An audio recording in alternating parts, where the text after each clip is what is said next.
ઈશ્વરની કૃપાથી આપણે 108 ઉપનિષદમાંના મહત્વના ઉપનિષદ ઉપર ચર્ચા, વિચારણા, ચિંતન, મનન કરવા આજે ઉપસ્થિત થયા છે. બહુ ઓછું એવું બને છે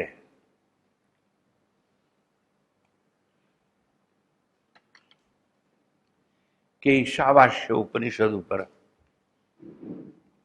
વ્યાખ્યાનો થતા હોય, એમાં પણ તત્વદર્શન માટે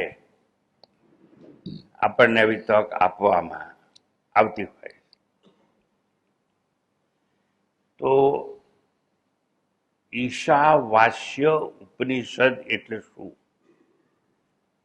શ્રુતિ એટલે શું? વેદોમાં ઉપનિષદનું સ્થાન ક્યાં? અને ઉપનિષદ કે શ્રુતિનું મહત્વ શું? એના પર ઘણી બધી પૂર્વ ચર્ચા, પાર્શ્વભૂમિકા આપણે કરી ચૂક્યા છીએ.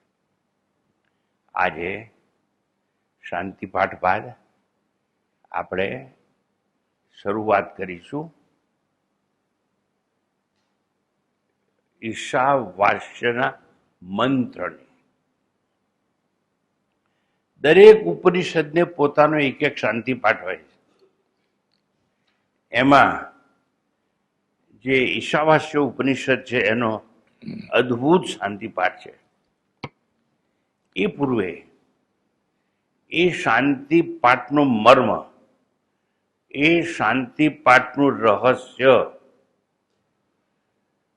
એ શાંતિપાઠનું તાત્પર્ય, એ શાંતિપાઠનું ગાંભીર્ય આપણને સમજાય તે માટે શ્રુતિને પ્રાર્થના કરી અને આપણે એનો શુભારંભ કરવાનો પ્રયત્ન કરીશું.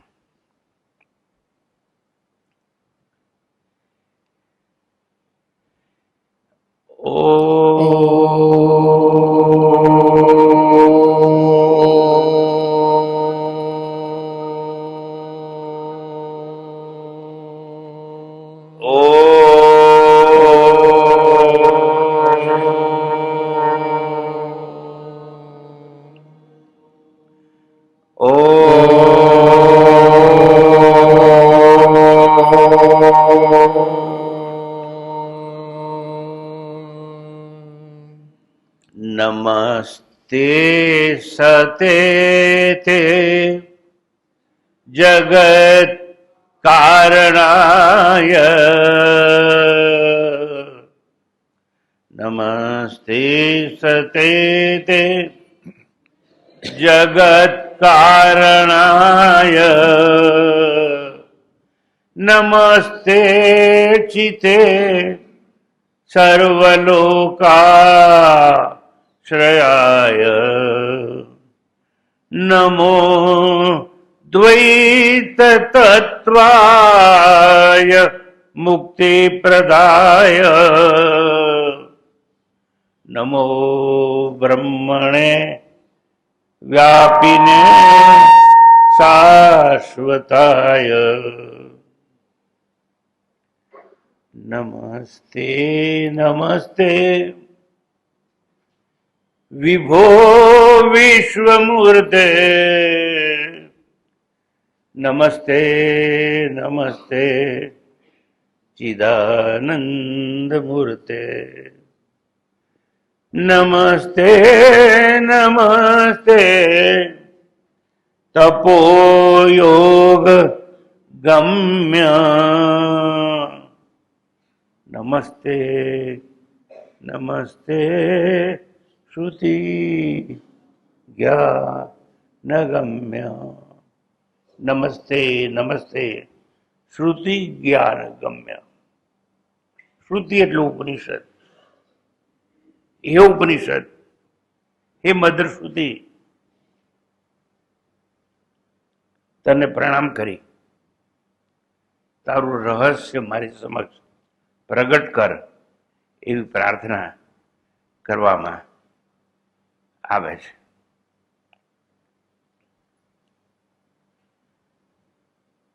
માતાએ પ્રસૂતિની વેદના સહન કરી, આપણી માતાએ, અને સૃષ્ટિનું દર્શન આપણને કરાયું.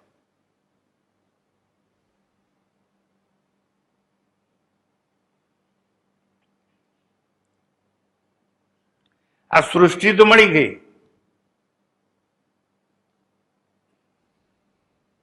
પણ દ્રષ્ટિ આપણને ન મળી. મધર શ્રુતિ એટલે ઉપનિષદ રૂપી આપણી એક બીજી માં છે, જેને શ્રુતિ કહેવામાં આવે છે. અને એ શ્રુતિએ એકે આપી સૃષ્ટિ અને બીજી માં છે અને આપી દ્રષ્ટિ. જે દ્રષ્ટિ દ્વારા આપણે સાક્ષાત્કાર કરી શકીએ. એટલા માટે ઉપનિષદોમાં, વેદોમાં અને સ્વયં કૃષ્ણ પરમાત્માના મુખે ગવાયું, વિમૂઢા નાનું પશ્યંતી પશ્યંતી જ્ઞાન ચક્ષુ. આ જ્ઞાન રૂપી દ્રષ્ટિ એટલે ચક્ષુ, જ્ઞાન ચક્ષુ.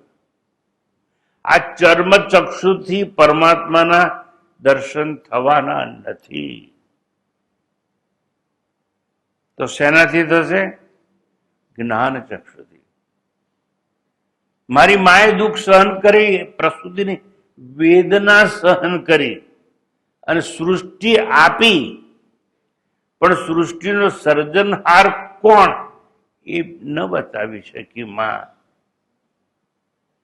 એટલે એક બીજી માં આપણી, જેને શ્રુતિ કહેવામાં આવે, એને આપણે જ્ઞાન દ્રષ્ટિ આપી, જેથી કરી અને જન્મ સફળ થઈ શકે. અવગતિમાં ન જઈએ, અધોગતિમાં ન જઈએ.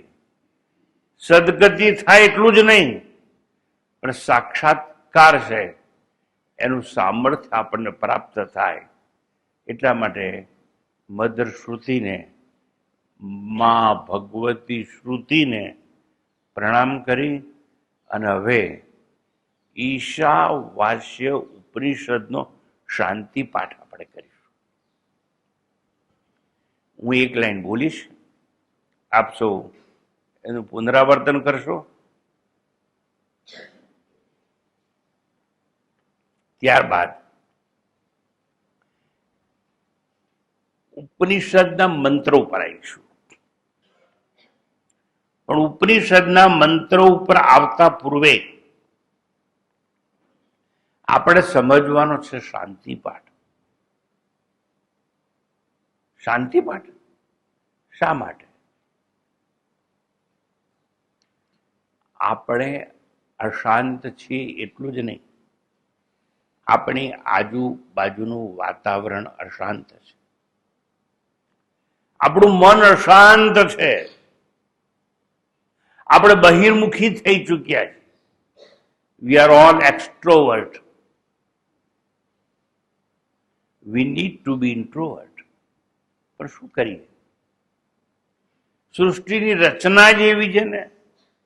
ભગવાનને આપણને જન્મ આપ્યો ને તો આંખ આમ ડોળો બહાર, એટલે બહાર જુઓ. કાન તો કે બહાર, તો કે બહારનું સાંભળો. ચામડી તો કે બહાર, એટલે બહારની જે કઈ વસ્તુ છે એને સ્પર્શ કરો. પોપટની જેમ નામ લબડાઈ દીધું, એ બહારની વસ્તુ છે સૂંઘો. આપણે બહિર્મુખી બની ચૂક્યા છે. સાક્ષાત્કાર ન થાય, અંતર્મુખી થવું પડે, ઇન્ટ્રોવર્ટ થવું પડે. તો આજ આપણે શાંતિનો અનુભવ કરી શકીએ. વન્સ અગેન, અંતર્મુખી થયા વગર શાંતિ પાઠ નું તાત્પર્ય સમજાય તેમ નથી. તો પહેલા આપણે શાંતિ પાઠ કરીશું, પછી શબ્દાર્થ સમજીશું, પછી તાત્પર્ય અને ગાંભીર્ય ઉપર વિચારણા કરવામાં આવશે.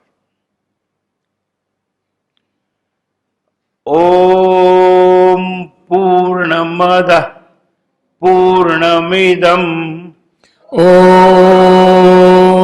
पूर्णमदः पूर्णमिदं પૂર્ણાત પૂર્ણમુદચ્યતે पूर्णात् पूर्णमुदच्यते પૂર્ણસ્ય પૂર્ણમાદાય पूर्णस्य पूर्णमादाय પૂર્ણમેવાવશિષ્યતે पूर्णमेवावशिष्यते ઓમ ॐ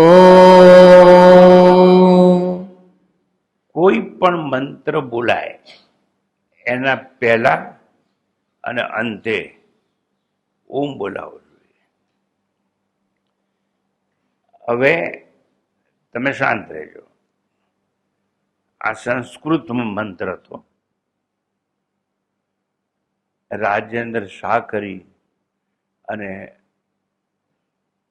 રાષ્ટ્રપતિ દ્વારા સુવર્ણ પદકના વિજેતા સાહિત્ય એકેડેમીના ભરૂચમાં રહેતા હતા. દુર્ભાગ્ય આપણું કે આપણે એમને ઓળખી શક્યા નહીં. અહીં જ્ઞાન સાધન આશ્રમ છે, રસ્તામાં આવે છે. એના મુખ્ય ટ્રસ્ટી હતા અને ઘણું બધું લખ્યું. અને એમને ઈશાવાસ્ય ઉપનિષદ જે મહત્વ હતું એનો ભાવાનુવાદ કર્યો. ઓમ પૂર્ણ છે એ પૂર્ણ છે આ પૂર્ણથી પૂર્ણ ઉદ્ભવે પૂર્ણનું પૂર્ણ લેતાએ રહે તે પણ પૂર્ણ છે. આટલું સુંદર ભાષાંતર એમણે કરીને આપ્યું આપણને. એમણે તો ઘણું લખ્યું, મહાન કવિ હતા. એક વસ્તુ મેં જોઈ છે કે જે વ્યક્તિ જ્યાં રહેતો હોય ત્યાંની પ્રજા એને ઓળખતી નથી. જે જેની નજીક હોય ને એને તો એ ઊંધો જ સમજતા હોય. એટલે કાલિદાસ નામનો મોટો કવિ છે, એને લખ્યું અતિ પરિચયાત અવજ્ઞાત. તમે દૂરથી દર રવિવારે માત્ર આવો છો ને તો તમે મને વધારે ઓળખી શકશો, પણ જે મારી જોડે રહે છે ને એ મને નહીં ઓળખી શકે. અતિ પરિચય લીધે અતિ પરિચયાત અવજ્ઞાત એવું કહ્યું. આવું નવું થયું હતું કૃષ્ણ ભગવાન અને અર્જુન વચ્ચે. અર્જુન કોણ હતો એ તને ખબર છે? કૃષ્ણ ભગવાન જોડે શું સગાઈ હતી? મામા ફઈના હતા. એટલે જમવા બેસે ને તો કેટલી વાર અર્જુન છે ને પોતાની થાળીમાંથી આઠું કૃષ્ણ ભગવાન થાળી મૂકી દેતો હતો અને ત્યાંથી લઈ પણ લેતો હતો. આ તો મહારાજ છે ને એ ડફોળ. આ તો અવતાર છે, અવતાર વિષ્ણુનો અવતાર. ધર્મની સ્થાપના માટે આવ્યો છે. એ તો નતો સમજતો બિચારો. એમ વર્તમાનમાં કોઈ પણ ગુરુ હોય ને એની નજીક જે લોકો હોય એ લોકો એને સમજતા નથી, સમજી શકશે નહીં, અને આ જીવન એ લોકોનું એમનું એમ ચાલ્યું છે.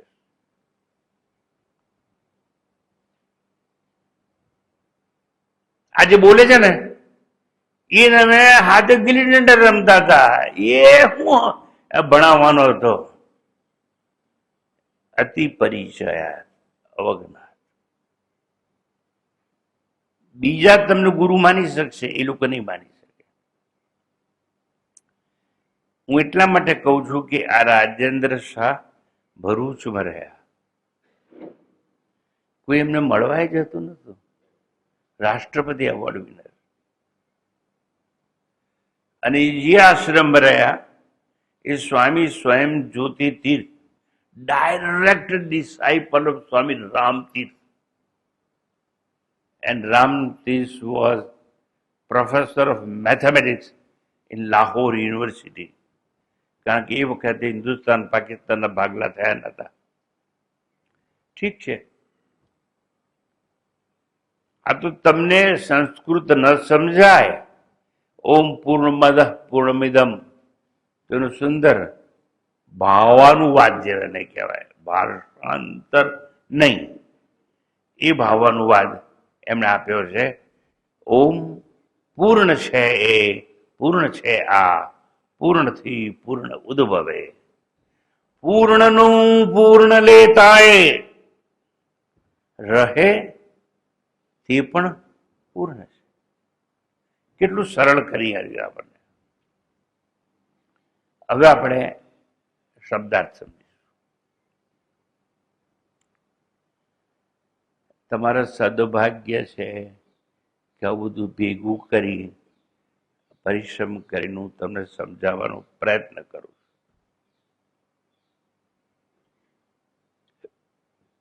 ઓમ, પહેલા શું આવ્યું? ઓમ. ઓમ પૂર્ણમદ. કોઈ પણ શાંતિ પાઠ પહેલા આપણે બોલીએ છીએ Om. Why? For what? Om એ પરમાત્માનું પ્રતીક છે.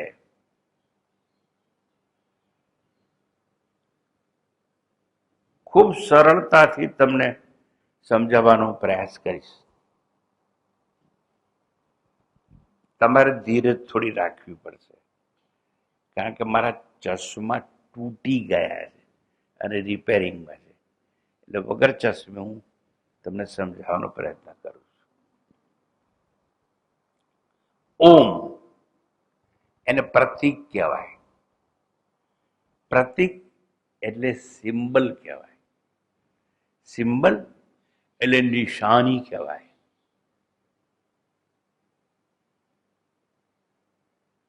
ઓમ પ્રતીક છે. કોનું પ્રતીક છે? પરમાત્માનું પ્રતીક છે. અમુક વસ્તુ એવી હોય કે જે પોતે બોલે નહીં, પણ પોતે પ્રગટ થાય એટલે અનેક સંદેશા આપી જાય.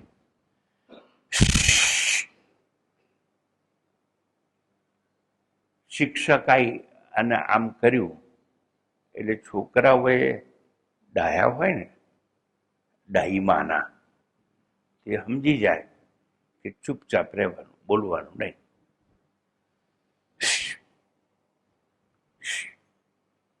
આટલું છે. 4 રસ્તા પર યુનિફોર્મ પહેરી, હાથમાં સફેદ ગ્લોવ્સ હોય અને પોલીસ વાળો આમ કરે ને એટલે એ પ્રતીક છે.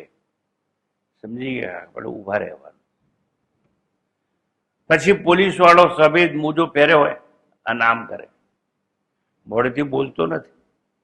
એનો અર્થ શું થયો કે આ બાજુનો ટ્રાફિક જાય. અને પછી આ હાથને આમ રાખે, આ તમે ઊભા રહો અને આ લોકોને જવા દો. પછી આમ ઊભા રહો અને આ લોકોને જવા દો. જોયું છે? ના સમજાય?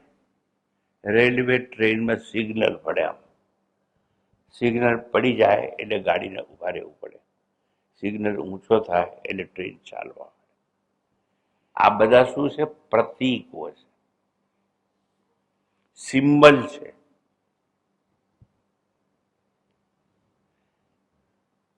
પ્રતીક કો, સિમ્બોલ કો, વાત એકની એક, પણ સંસ્કૃત ભાષામાં એને વિગ્રહ કહેવામાં આવે છે. પ્રતીક કો, પ્રતિમા કો તો પણ ચાલે.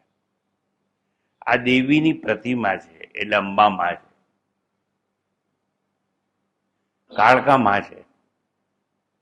અને તમારી લેટેસ્ટ, તમને જેનો બહુ પરિચય, એ ચણા ખાવાવાળી સંતોષી માં છે.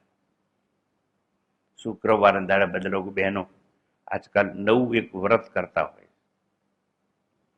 પણ એ મૂર્તિ છે ને એ પ્રતીક કહેવાય, વિગ્રહ કહેવાય, સિમ્બોલ કહેવાય.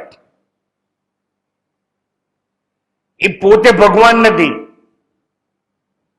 પણ ભગવાનનું પ્રતીક કહેવાય. એમ ઓમ એ પરમાત્માનું પ્રતીક છે. કોઈ પણ શાંતિ પાઠ બોલતા પૂર્વે સૌથી પહેલામાં બોલાય છે ઓમ. ઓમ પૂર્ણમદ પૂર્ણમિદમ પૂર્ણાત પૂર્ણમુદચ્યતે. ઓમ. તમે કોઈ પણ શાંતિ પાઠ બોલો, ઓમ સહના ભવતુ સહનૌ ભુનક્તુ, એમ ઓમ. ઓમ આવ્યો. ઓમ શા માટે બોલવાનું? ઓમ શું છે? અ પ્લસ ઉ પ્લસ મ, અ ઉ મ. એને તમે બધાનું તમને કહું છું, તમે ટ્રાય કરો, એક સાથે બોલો, અ ઉ મ ભેગા કરીને, તો ઓમ જેવું ઉચ્ચારણ થશે. ટ્રાય કરો, અ ઉ મ એક સાથે બોલો, જો ઓમ જેવું થાય છે ને. એટલે ઓમ છે એ પ્રતીક છે પરમાત્માનું, એટલે ઈશ્વરનું. એમાં અ ઉ મ એ ત્રિપુટી છે, અને આ ત્રિપુટી તમામ જગતની ત્રિપુટીઓનો સંકેત આપે છે.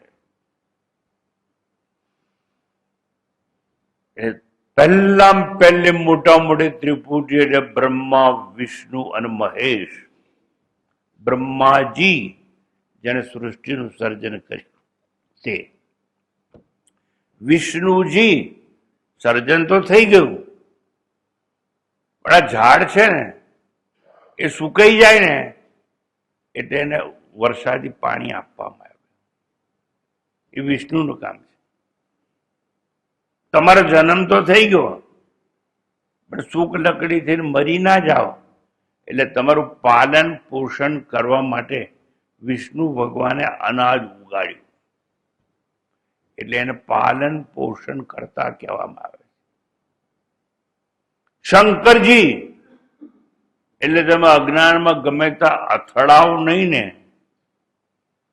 એટલે તમારા અજ્ઞાનનો નાશ કરવો પડે, એટલે એને વિનાશક કહેવામાં આવે છે. આખી પૃથ્વીનો પ્રલય કરે છે એવું નહીં, તમારા અજ્ઞાનનો નાશ. અજ્ઞાન છે માટે સૃષ્ટિ છે. અજ્ઞાનમ પ્રભવમ સર્વમ જ્ઞાનેન. સાંભળજો, શાસ્ત્રો એટલી સુંદર વાત કરી, તું પ્રવીલ્ય છે. અજ્ઞાનથી જ જન્મેલું છે આ બધું, અને જ્ઞાનમાં બધાનો પ્રલય થઈ જાય. એટલે શંકર ભગવાન ને વિનાશક કહેવામાં આવે. લોકોને ખબર પડતી નથી કેમ પૂજા કરવાની સોમવારે શંકરની, તમારો અજ્ઞાનનો નાશ થાય માટે. પણ સ્વામીજી, અજ્ઞાનમાંથી કોઈ વસ્તુ ઉત્પન્ન કેવી રીતે થાય? અંધારામાં પડેલી દોરી, એના બદલે તમને દેખાય શું? સાપ. પણ સાપ કેમ દેખાયો? દોરીનું અજ્ઞાન હતું માટે સાપ દેખાયો. પછી બેટરી લઈને આવી, અલા તો દોરી છે, હવે સાપ નથી. ખ્યાલ આવે? ઉનાળામાં કારમાં બેઠા આવીએ અને સડક પર દૂર મિરાજ વોટર, એટલે શું કહેવાય ગુજરાતીમાં? હે? મૃગજળ. જળ કો તો બરોબર, પણ મૃગલો ક્યાંથી આવી ગયો વચ્ચે? પણ કહેવાય મૃગજળ. એટલે તમને વક્રી ભવનના નિયમોનું અજ્ઞાન છે, એટલે તમને મૃગજળ દેખાય છે. સૂર્યનો પ્રખર પ્રકાશ સડકો ઉપર પડે અને ત્યાંથી કિરણો પાછા વળે, પરિવર્તિત થાય, ત્યારે કિરણો વાંકા ચૂકા થઈ જાય અને એના લીધે આપણને મૃગજળ જેવો આભાસ થાય. પણ એ મૃગજળમાં સ્નાન થાય નહીં, પ્યાસ બુઝાય નહીં. મારે તમને એટલું જ સમજાવવું છે. શું સમજાવવું છે? બોલો, શું સમજાવવું છે? અજ્ઞાનના લીધે બધું ઊભું થયું છે. આ ભરૂચની મને ખબર નથી, ભરૂચમાં સૂર્યાસ્ત કઈ દિશામાં થાય છે? એટલે બોલો તો ખરા ને. હે? પશ્ચિમ દિશામાં થાય છે. અને સૂર્યાસ્ત ક્યાં થાય છે? સૂર્યોદય ક્યાં થાય અને સૂર્યાસ્ત ક્યાં થાય? હવે આટલું જુઠ્ઠું જુઠ્ઠું તમે બોલો છો કારણ કે તમને અજ્ઞાન છે. સૂર્યોદય પણ થાય નહીં અને સૂર્યાસ્ત પણ થતો નથી. એ તો ત્રણેય એક લાઈનમાં આવે અને પૃથ્વીનો પડછાયો પડતો હોય એટલે એવું દેખાય છે. એટલે સૂર્યોદય અને સૂર્યાસ્ત નો જન્મ શેમાંથી થયો? અજ્ઞાન. આજે કઈ તિથિ છે હું ભૂલી ગયો. આજે અમાસ છે. હા, એટલે કાલે શું હશે? કાલે શું હશે? પછી પડવા પછી પછી પછી પછી આઠમ જેવું આવે કે ના આવે? એટલે ચંદ્રમાં વધઘટ થાય છે કે નહીં? એટલે હા કે ના કહો? પણ ખોટી વાત છે, થતી નથી. તમારું અજ્ઞાન છે એટલે તમને એવું દેખાય. હું શું સમજાવવા માંગુ છું? અજ્ઞાનથી જ બધું ઉદ્ભવે અને એ અજ્ઞાનનો નાશ કરે એને શંકર ભગવાન કહેવાય. નિશાળની અંદર આમાં થોડાક શિક્ષકો બેઠા છે એટલે વાત કરું.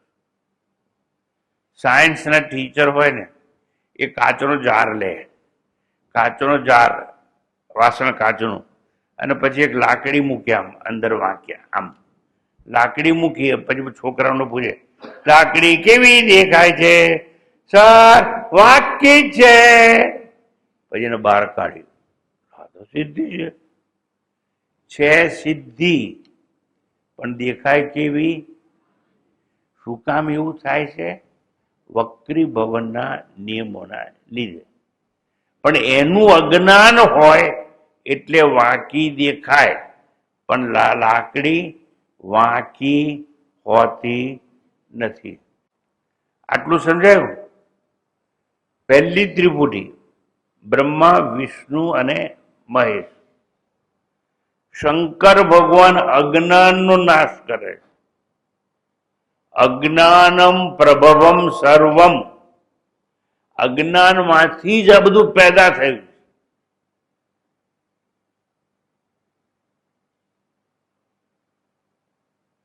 તમે કોણ છો એ તમને ખબર નથી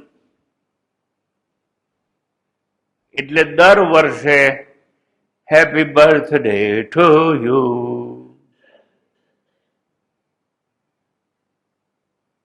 મને આટલા વર્ષ થયા, મને આટલા વર્ષ થયા. હું મોટો થયો, જાડો થયો, પાતળો થયો. એ ઇડિયટ, આ જેને તું જાડો, પાતળો, ઊંચો, રૂપાળો, ગોરો, કદરૂપ કે છે ને, એ તું નથી. આ તો તારું ઘર છે, તને રહેવા માટે મળ્યું છે. હવે એ ખાનગી વાત છે, મને ખબર, તમારા બધા માટે. તમે કહો તો કહી દઉં. ખાનગી છે, બોલો કહી દઉં. તમારે એક દિવસ આ ઘર ખાલી કરવાનું છે, માનો કે ના માનો. હવે કહી દો કે સ્વામીજી જુઠ્ઠા જ. તમારી આગળ જુઠ્ઠું બોલવાની જરૂર છે મારે? પણ આ ઘર તમારે ખાલી કરવાનું છે. કયું ઘર? જેને ધોતી અને ખમીસમાં, પેન્ટ ને શર્ટમાં, ટાઈમાં કે પંજાબીમાં કે સ્કર્ટમાં કે ફ્રોકમાં સજ્જ કર્યું છે, એ ઘર એક દિવસ ખાલી કરવાનું છે. કઈ ઘર નહીં કરીએ? તમારા બાપનું ચાલ્યું નતું ને તમારા દાદાનું ચાલ્યું નતું, તમારું શું ચાલવાનું? આ ઘર ખાલી કરવાનું છે. હું શું સમજવા માંગુ છું ને બરોબર ધ્યાન આપજો. આવું બધું અજ્ઞાન છે આપણને. હું શરીર છું એ અજ્ઞાન છે, અને એનો નાશ કરે એ શંકર ભગવાન કહેવાય. એને વિનાશક કહેવામાં આવે. બ્રહ્માજી સર્જનહાર, વિષ્ણુજી પાલન પોષણ કરતા, શંકરજી સંહાર. આ ત્રણેયની ત્રિપુટી ભેગી કરી એટલે ઈશ્વર કહેવાય. એ ઈશ્વરનું પ્રતીક. આખું લાંબુ ના બોલવું પડે કે બ્રહ્મા વિષ્ણુ મહેશ સર્જન કરતા, પાલન કરતા, સંહારક, આવું બધું ના કહેવું પડે. એટલે સિમ્પલ એક જ શબ્દ ઓમ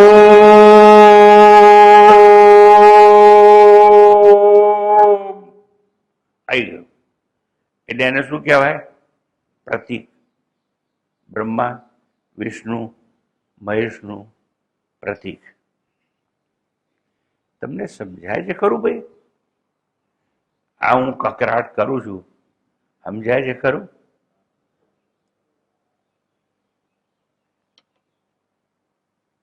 તો ઈશ્વરની કૃપા. અને જો સમજાયું હોય તો કોઈ પણ કાર્ય કરવા માટે પહેલા એની કૃપા પ્રાપ્ત કરવા માટે બોલવું જોઈએ ઓમ. ઓમ એટલે પ્રતીક. તમે કોઈ પણ ગોર મહારાજને જઈને પૂછો, એ કોઈ પણ વિધિ કરશે ને એને પહેલા બોલશે ઓમ બોલશે. ઓમ પ્રતીક પરમાત્માનું. એટલા માટે બોલવાનું, સ્મરણ કરવાનું કે પરમાત્મા પ્રતીક છે. એનું બીજું નામ પ્રણવ છે. પ્રણવ. કોઈ છોકરાનું નામ પણ પાડવામાં આવે. પ્રણવ કહો કે ઓમ કહો, વાત એક ની એક છે. તો એનું ઉચ્ચારણ કેમ કરવાનું? એ વિઘ્ન વિનાશક છે. માટે કોઈ પણ કાર્યનો શુભારંભ કરવો હોય એ પૂર્વે જો ઓમ બોલીને શુભારંભ કરીએ ને તો વિઘ્ન ના આવે અને કાર્યમાં સફળતા પ્રાપ્ત થાય. તમારામાંથી જેના મા બાપે તમને સંસ્કાર આપ્યા હશે, તમે સારા ઘરમાં ઉછર્યા છો, તો દફતર લઈને સ્કૂલે જાઓ ને તાર મા બાપ શીખવાડે, બેટા જાઓ ઓમ, એટલે છોકરો બોલે ઓમ, પછી જાય. પ્રથા ખલાસ થઈ ગઈ. એવમ પરંપરા પ્રાપ્તમ એવમ રાજર્ષયો વિદુ સકાલે નેહ મહતા યોગો નષ્ટ પરંપરા. આ પરંપરા નષ્ટ થઈ જેવું પરંતપ. પરંતપ એટલે અર્જુનનું નામ. યોગો નષ્ટ પરંતપ. નહીતર તો તમે ઘેરથી નીકળ્યા તો ઓમ બોલી ના આવ્યા હોય તો એક્સિડન્ટ ના થયો હોય. ક્યાંય ખાટલામાંથી ઉઠતા પહેલા બોલવું જોઈએ ઓમ, નહીતર બાથરૂમમાં જતા પહેલા ગુલાટ કહી જઈએ. મોંમાં કોળીઓ મૂકતા પહેલા બોલવું જોઈએ ઓમ, તો ના પછી એવું બને જ નહીં. સમજાય ને? તમારે વિઘ્નોનો વિનાશ કરવો હોય તો બોલવાનું ઓમ. તો નંબર 1 વિઘ્ન વિનાશક છે. માટે બીજું એ મંગળકારક છે. કેવું છે? મંગળ એટલે શું ખબર છે? શુભ કરે. આપણું શું કરે? આ બહેનો સાંભળે. મંગળ એટલે શુભ કરે, કલ્યાણ કરે. પણ આ બહેનોને કોણ સમજાવે? બેનું જરા માફ કરે તો એક વાત કહી દઉં, એવી ખોટી ખોટી સાચી નહીં, ખોટી કહેવત છે કે બેનની બુદ્ધિ પગની પાની છે. આવી જ બહેનો મને આઈને કહે છે કે અમારી છોકરી છે ને મંગળ નડે. એ ડફોડ ઇડિયટ, મંગળ તો શુભ કરે, મંગળ કોઈ નડે નહીં.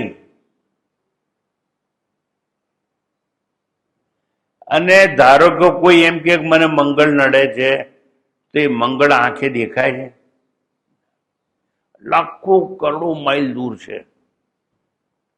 એ તમારા પર અસર કરે કેવી રીતે? અને એ પણ જેનું નામ મંગળ છે એ વિઘ્નરૂપ કેવી રીતે બને?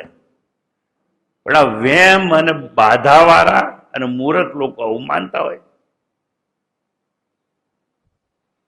જો કોઈ દૂરની વસ્તુ આપણા પર અસર કરે, એ વસ્તુ સાચી હોય તો હું તમારી નજીક બેઠો છું, હું બોલું છું ને, એ મારું પ્રવચન તમને અસર કરવું જ જોઈએ, પણ ના કરે. એક દાખલો આપું. આ પ્રવચનો એક ભાઈ આવે છે, નામ નહીં દઉં એનું, કારણ કે અપમાન જેવું લાગે. એને મેં કેટલી વાર કહ્યું છે કે તમે સમયમાં આવો, પણ કોઈ દાડો ટાઈમમાં આવતા નથી. એ લેટ જ હોય. મેં કોઈ 5 મિનિટ તમારે ઘેરથી નીકળીને વહેલા આવતા થાય છે શું? એની આદત પડી ગઈ છે. શું કરવાની? મોડા આવવાની. એમ આપણી કૂટે હોય અમુક અમુક જાતની, અને આપણે એવું જ કરીએ. અને એમાંથી મુક્ત થવું હોય એ વિઘ્ન કહેવાય. તો પહેલામાં પેલું બોલવું જોઈએ ઓમ. એટલે પહેલામાં પેલું મેં તમને કહ્યું, ઓમ એ પરમાત્માનું પ્રતીક છે, નંબર 1.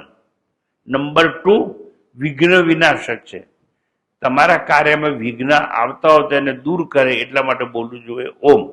ત્રીજું, મંગળકારક છે, એટલે કોઈ પણ કાર્યમાં તમને પ્રેરણા પ્રદાન કરે. એક છોકરો ઓલિમ્પિકમાં ઉતરવા ગયો દોડમાં 100 મીટર સ્પ્રિન્ટ, અને શરૂઆત કરી, પેલું કહે લેટ્સ ઇટ રેડી, પણ એ જમાનો હવે એવું નથી કે બંદૂક ફૂટે, એટલે બંદૂક ફૂટે એટલે દોડવાનું. પણ જો છોકરો સારા ઘરનો હોય ને, સંસ્કારી, તો પહેલા જ બોલી જાય ઓમ, અને ઓમ કરીને દોડે, સફળતા મળે મળે અને મળે. અને સફળતા ના મળે તો એ જે ટ્રેક હોય ને એમાં પથ્થર ના આવે, વિઘ્ન ના આવે. તો જો સમજો ઓમ કેમ બોલવાનું. પરમાત્માનું પ્રતીક છે એટલે, વિઘ્ન વિનાશક છે એટલે, મંગળ સૂચક છે એટલે, દોષ નિવારણ છે. માટે તમે કોઈ પણ સારું કામ, આપણે મેં જાહેરાત કરી કે કાલથી ભાઈ અહીં થશે, તમે આજે નક્કી કર્યું કે કાલે હું આ યજ્ઞમાં આવીશ. અત્યારે નક્કી કરી નાખ્યું તમે, ધારો સોમવાર છે, વર્ષમાં 1 વાર સોમવાર આવે, 1 વાર શ્રાવણ મહિનો આવે, એમાં પહેલો સોમવાર, અને શંકર ભગવાનની કૃપા પ્રાપ્ત કરી હોય, હું કાલે આવીશ એવું નક્કી કર્યું, બરોબર? અને તમને તાવ આવી ગયો, સમજ્યા ને? પણ નક્કી કરતા પહેલા ઓમ બોલી નક્કી કરવાનું, ઓમ હું કાલે આ યજ્ઞમાં જઈશ તો વિઘ્ન નહીં આવે. એટલા માટે આપણે ત્યાં પ્રથા છે, કોઈ પણ શુભ કાર્ય શરૂ કરવાનું હોય તો બોલવામાં આવે છે ઓમ. એટલે અહીં ગાડી શાંતિ પાઠ શરૂ થયો, ઓમ પૂર્ણમદ પૂર્ણમિદમ, આવું થયું ને. હવે જો ઓમ અર્થ મેં સમજાવી દીધો. પૂર્ણમ એટલે ઓમ પૂર્ણ છે. ઓમ એટલે કોણ? ઈશ્વર. બ્રહ્મા વિષ્ણુ અને મહેશ એ ત્રણેયનું એક ફોર્મ. પણ ઈશ્વર પ્રતિજ્ઞા કરી ચૂક્યો છે કે ધર્મ સંસ્થાપનાર્થાય સંભવામી યુગે યુગે, આવું આવું જયારે થશે તારું અવતાર લઈશ. એટલે પ્રસંગ આવ્યો કે સૃષ્ટિની ઉત્પત્તિ કરવી છે, એટલે બ્રહ્માજી તરીકે આયા. પછી પાલન પોષણ માટે વિષ્ણુ તરીકે આયા. આ લોકોનું અજ્ઞાન દૂર કરવા માટે શંકરજી તરીકે આયા. બ્રહ્મા, વિષ્ણુ ને મહેશ. પછી વિષ્ણુ ભગવાનને બહુ જવાબદારી સોંપવામાં આવી હતી. એટલે રાવણ જેવા રાક્ષસની હત્યા કરવી હતી, એટલે એ રામા અવતાર તરીકે આયા. મહાભારતના યુદ્ધમાં ગીતાનું જ્ઞાન આપવું હતું, એટલે કૃષ્ણ અવતાર તરીકે આયા. ભક્ત પ્રહલાદને બચાવવા માટે, હિરણ્યકશુપને નાશ કરવા માટે કયા રૂપમાં આયા? હવે આટલું તમને ખબર હોવી જ જોઈએ. વેદવ્યાસ બન્યા છે એ પણ વિષ્ણુ છે.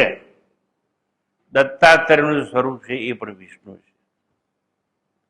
એટલે હું તમને કહેવાય એટલું જ સમજાવવા માંગુ છું કે આ ઓમ એટલે ઈશ્વર પૂર્ણ છે. ઓમ પૂર્ણમ,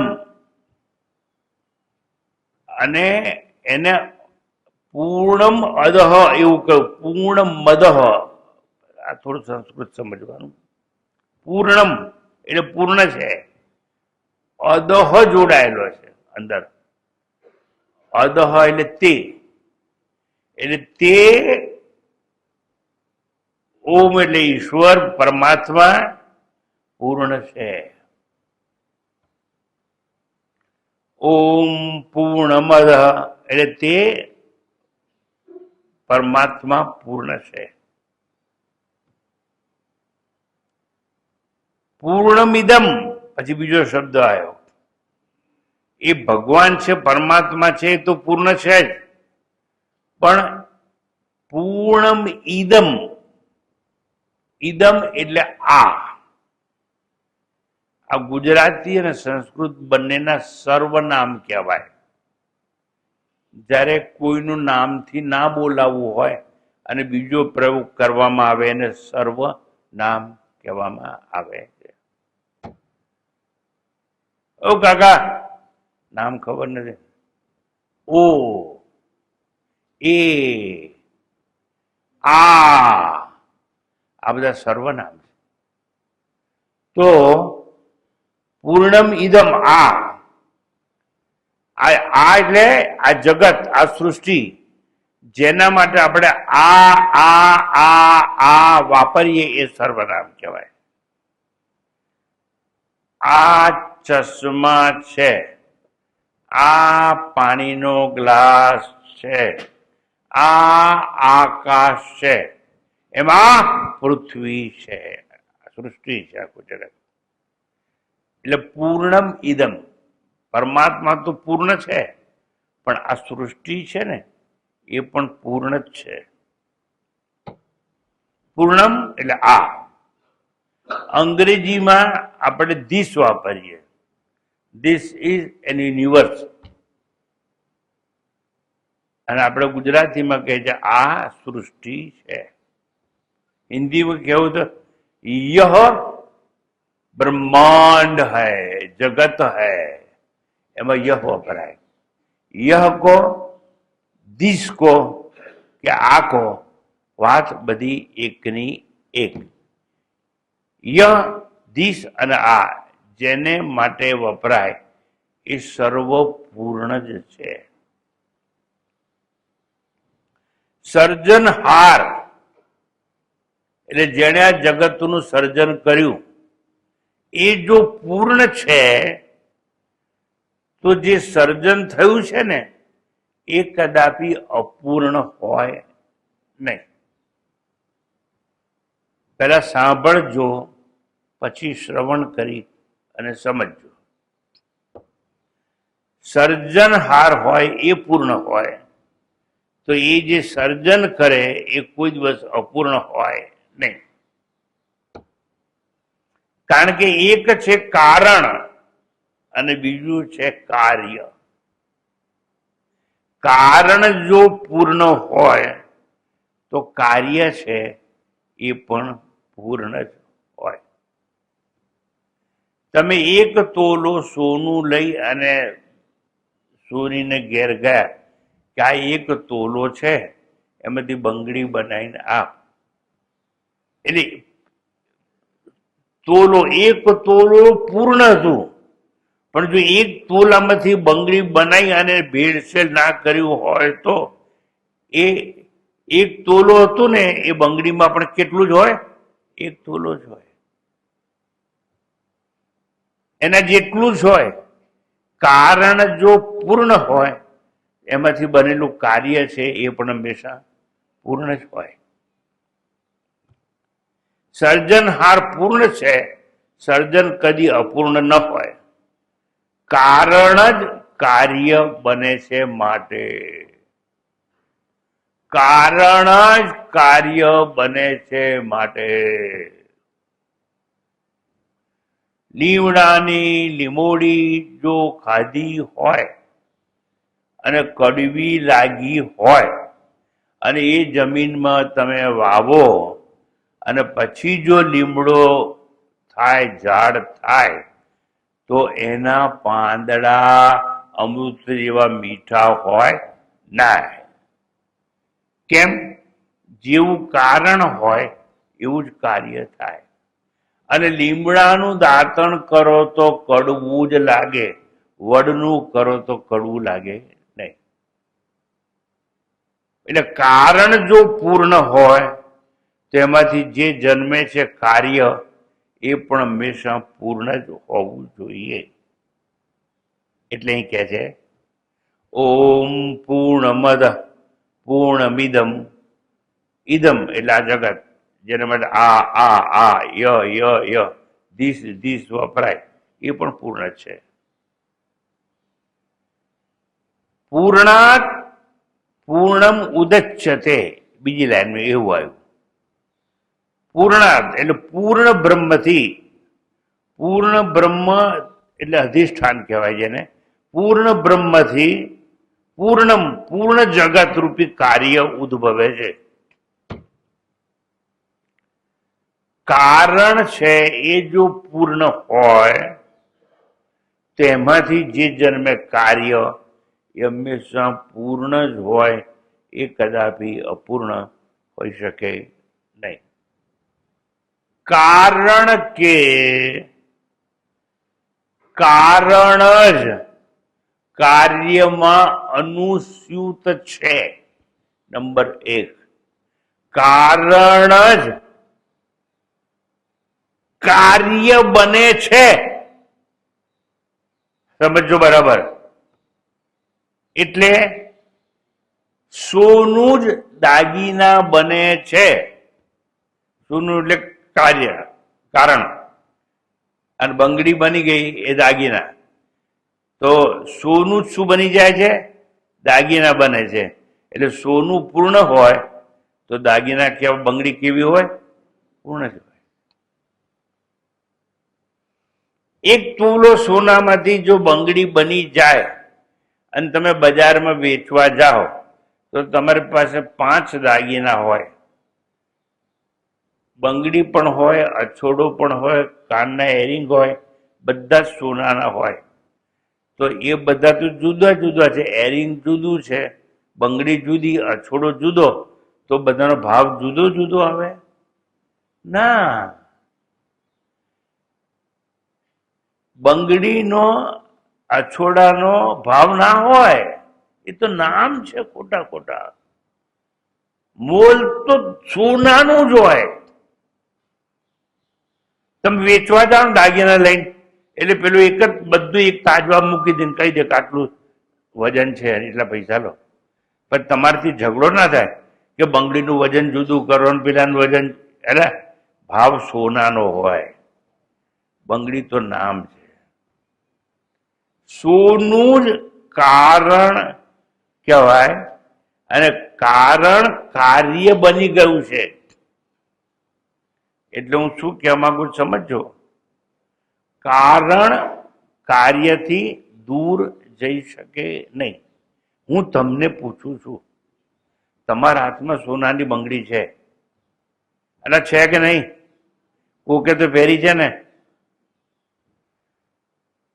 એક છે સોનું અને એક છે બંગડી. કેટલા થયા? બે. એક સોનું અને એક બંગડી. કેટલા થયા? અરે બોલો ને ભાઈ, બે થયા ને?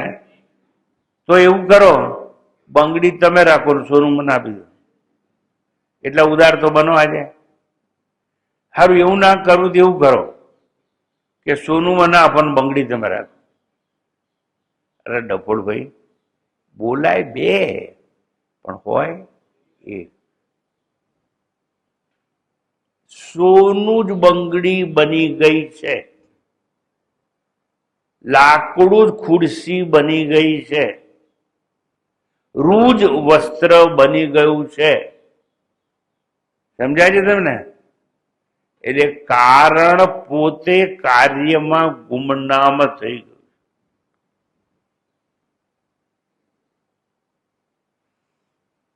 માટીમાંથી ઘડો બને, કોડિયા બને, નળિયા બને, ઈંટ બને અને રોટલી કરવાનો તવો પણ બને. બાજરીનો રોટલો બનાવો તો માટીનો તવો. આટલા બધું વસ્તુ બની ગઈ, પણ બધામાં છે શું?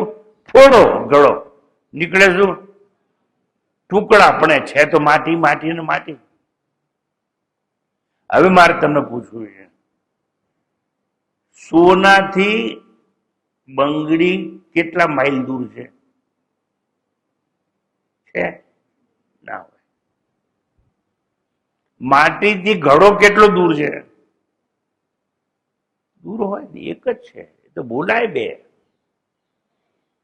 એટલે જેમાંથી સર્જન થાય અને સર્જનનું કારણ છે, બંને એક જ છે, બોલાય છે બે. જો સોનાની બંગડીને અને સોનાને જુદું ના કરી શકાય, માટી અને ઘડાને જુદું ના કરી શકાય, તો સર્જનહાર ઈશ્વર છે અને જગત છે, એને જુદા કરી શકાય નહીં.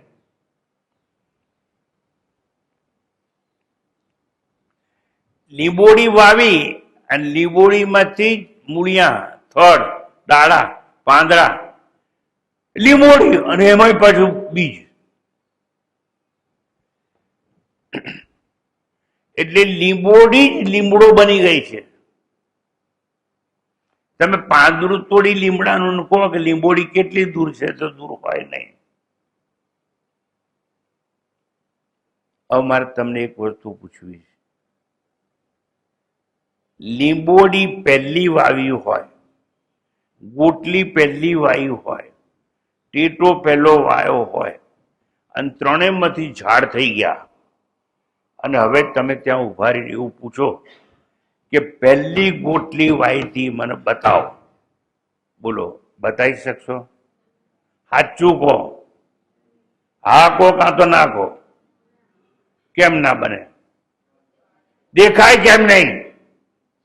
એ લીંબોડી જ લીમડો બની ગઈ, ટેટો વડલો બની ગઈ, ગોટલી આંબો બની ગઈ. એ પોતે પોતે જ બધું બની ગઈ. એટલે જે પહેલું હોય એ દેખાય નહીં. એટલે આટલું સમજાય છે કે નહીં?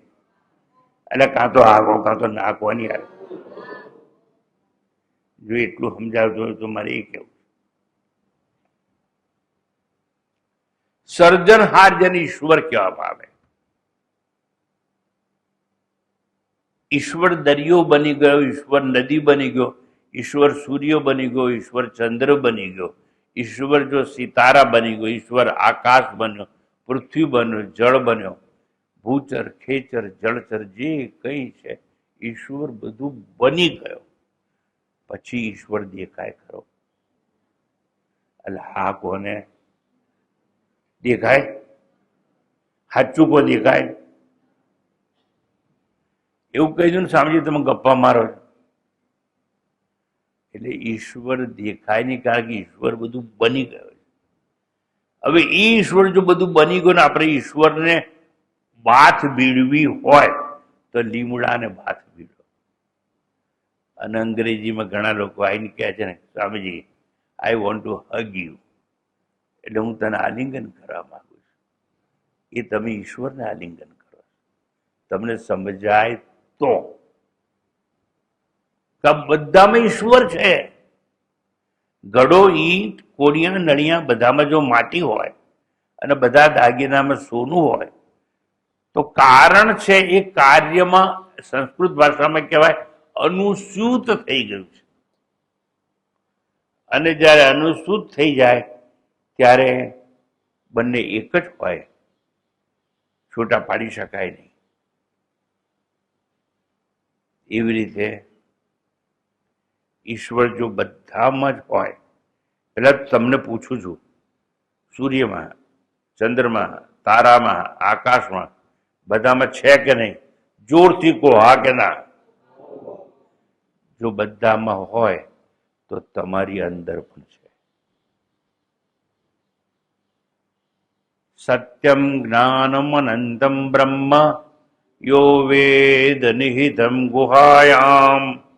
બીજા ઉપનિષદે કહ્યું એ સત્ય સ્વરૂપ, જ્ઞાન સ્વરૂપ છે, અનંત છે. એ ક્યાં છે? યો વેદ નિહિતમ ગુહાયામ, તમારા હૃદયની ગુફામાં. તમને સમજાતું નથી એમ કોઈ શું કરે? એટલો નજીક છે ત્યાં તમારે જવું નથી, પણ તમારે ઈશ્વરના દર્શન કરવા ક્યાં જવું છે? નાથદ્વારા. ક્યાં જવું છે? દ્વારકા. ક્યાં જવું છે? અમરનાથ. ક્યાં જવું છે? કેદારનાથ. તમારે જવું છે ક્યાં? બદ્રીનાથ. તમે જવું છે ક્યાં? કાશી. એને શું ભૂલ કરી? પેલું અંદર છે એને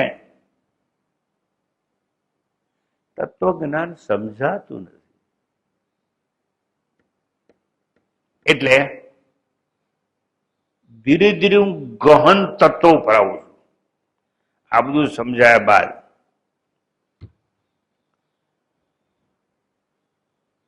એવું કહ્યું, પૂર્ણમદ પૂર્ણમિદમ પૂર્ણાત પૂર્ણમ ઉદચ્યતે. એ ઈશ્વર કે બ્રહ્મ પૂર્ણ છે, એમાંથી જે કઈ જન્મ્યું એ બધું પૂર્ણ જ છે. પૂર્ણસ્ય પૂર્ણમાદાય. એ પૂર્ણાત પૂર્ણ બ્રહ્મમાંથી પૂર્ણ જગત એટલે કાર્ય ઉદચ્યતે કાઢી લેવામાં આવે. સમજો તો પણ એ તો પૂર્ણ જ રહે.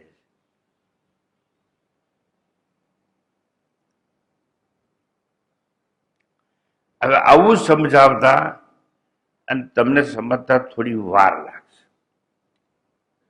એટલે હું સમય લઉં છું.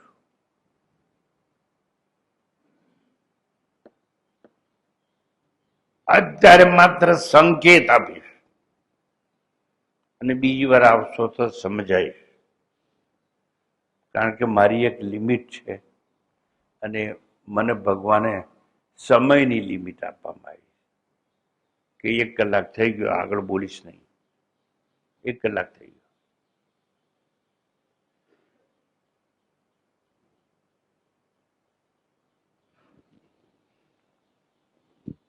જો બ્રહ્મ કે આત્મા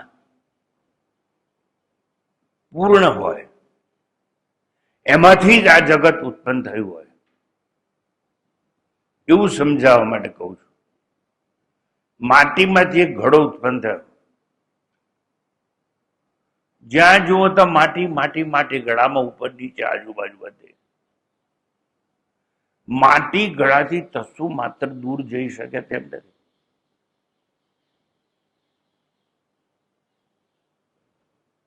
હવે ખરેખર ઘડો હોય, કોડિયા હોય, ઈંટ હોય, આ બધામાં છે તો માટી માટી ને માટી. એટલે ઉપનિષદોને કેવું પડ્યું, મૃત્તિકા એવ સત્યમ વાચા રંભણમ વિકારો નામધેયમ. આ નામ તો બધા ખોટા ખોટા છે. ઘડો ને કોડિયા ને નળિયા ને ઈંટ, એ નામ તો તમે આપ્યા છે ને. છે તો માટી જ. રમણીઓ, મગનીઓ, છગનીઓ, રમીલા, કાંતા, શ્રોંતા, આ નામ તો તમે આપ્યા છે. પણ પેલું તો અંદર છે ને, હૃદય ગુફામાં બેઠો છે. એ આત્મા તો એક જ છે, બે નથી. તમે ને છૂટું પાડવા માટે નામ આપ્યા. આ નામ તો કાલ્પનિક છે. આ એક આકાર જોયો, એ આકારને તમે નામ આપ્યો છે. આકારને કહ્યું નળિયા, આકારને કહ્યું ઘડો, આકારને કહ્યું કોડિયા, આકારને કહ્યું તવો.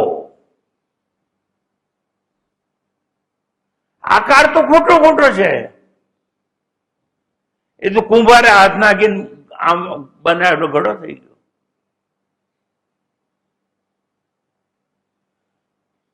આવ્યો નગન અને જાવું નગન, અરે કોનો છગન અને કોનો મગન, જરા સમજો તો ખરા યાર.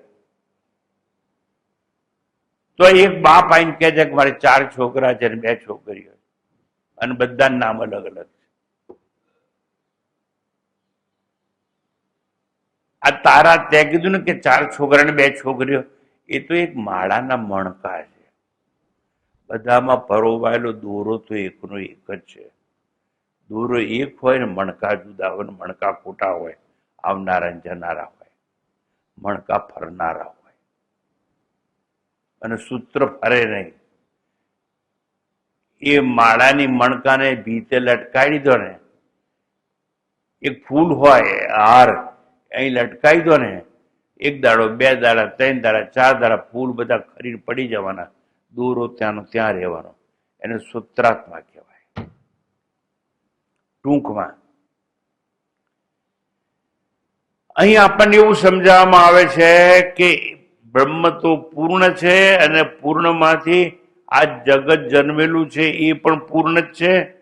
એ લઈ લેવામાં આવે તો પણ પૂર્ણ જ બાકી રહે છે. એ સમજવું કઈ રીતે? વન્સ અગેન, પૂર્ણમાંથી પૂર્ણ કાઢી લેવામાં આવે તો પૂર્ણ જ બચે છે. પૂર્ણ એટલે એક, સર્જનહાર, એમાં જગત એટલે ઉમેરો એટલે 2, એટલે 1 ને 1 ભેગા કરી તો કેટલા થાય? 11 ના. તો 1 ને 1 વધતા 1 એટલે 2 થાય ના. ઉપનિષદ ભણવું હોય, છેલ્લી વાત કહી દઉં છું, 1 + 1 = 1, 1 - 1 = 1. આવું બધું સમજવું હોય તો આવતા રવિવારે સમયસર આવજો, સમજાવવામાં આવશે. આજે પૂર્વ ભૂમિકા તૈયાર કરવામાં આવેલી છે, અને સમયના અભાવે હું આગળ જઈ શકું તેમ નથી. ફરથી બંધ કરતી વખતે આજ શાંતિપાઠ બોલીશું સાથે, અને પછી આપણે વિદાય લઈશું. પૂર્ણમદ પૂર્ણમિદં પૂર્ણાત પૂર્ણમુદચ્યતે પૂર્ણસ્ય પૂર્ણમાદાય પૂર્ણમેવાવશિષ્યતે. ઓમ શાંતિ શાંતિ શાંતિ. હરિ ઓમ. શ્રી ગુરુભ્યો નમઃ. હરિ ઓમ.